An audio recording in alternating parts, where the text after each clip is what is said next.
Scott Cosenza for Liberty Nation TV with Graham Noble. Graham, how are you?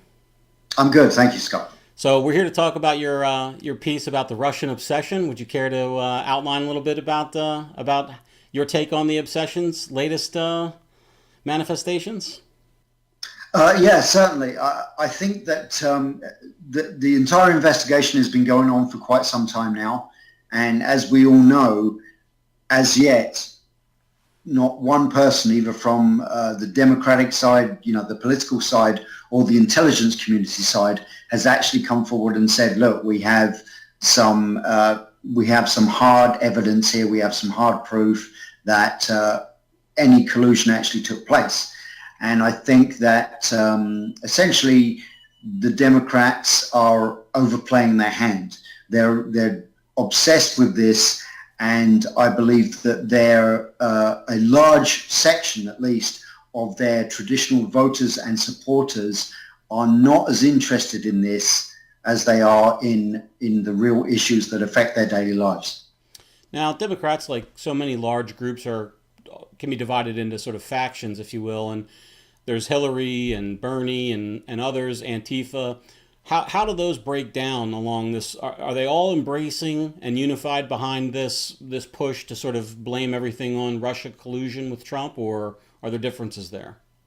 Yeah, and that's an extremely good point, because just in the same way that those of us who are considered right-wingers fall into several different stratas. You've got basically kind of traditional Republicans, you've got an overlap with conservatives, and then of course you've got libertarians, right, and then the mythical alt-right, which I'm not even sure who they are yet. Sure. But on the left you have the same thing. Basically you have traditional Democrat voters who, I believe a large number of them, are honestly more concerned with the economy, with jobs, with security, with terrorism. They're concerned with the things that affect their everyday lives. Right. And I do not believe that those people are really interested in hearing continuously about this investigation into this so-called collusion. Then, of course, you've got the progressive movement, which is the kind of Bernie Sanders, Elizabeth Warren faction, who are pushing this because they're going after Trump himself, because they believe in identity politics, and for them, going specifically after Trump the man, and going after his loyal supporters is what is going to gain them ground. And then of course you've got Antifa, which are the kind of crazies and the social justice warriors that are right out there on the fringe, and they're basically going to go along with anything that basically gets the Republicans out of power. Anything that returns a dividend, on the power scale. That seems to make sense.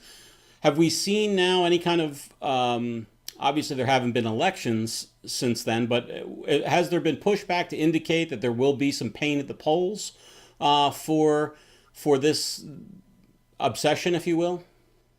I believe that there is, yes, and in fact the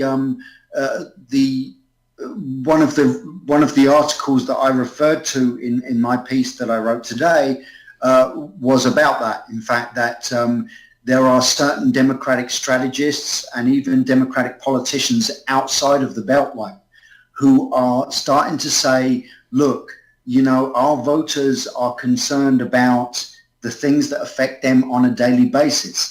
And sure, they're may be concerned about the possibility of this collusion, but they're much more concerned about the economic impact of federal government policy on their day-to-day lives. And this whole Russian collusion thing that's not the thing that's going to drive them to the polls in the midterms in 2018 to vote for the Democrats. The Democrats need to have a platform, and at the moment their entire platform is mostly Donald Trump, right, getting people to vote against something rather than to vote for something, right? Right, exactly, Okay. exactly. Well, thank you so much, Graham. We really appreciate you joining us today on Liberty Nation TV and look forward to more good pieces from you in the future. Good. Thank you, Scott. Cheers. Appreciate it.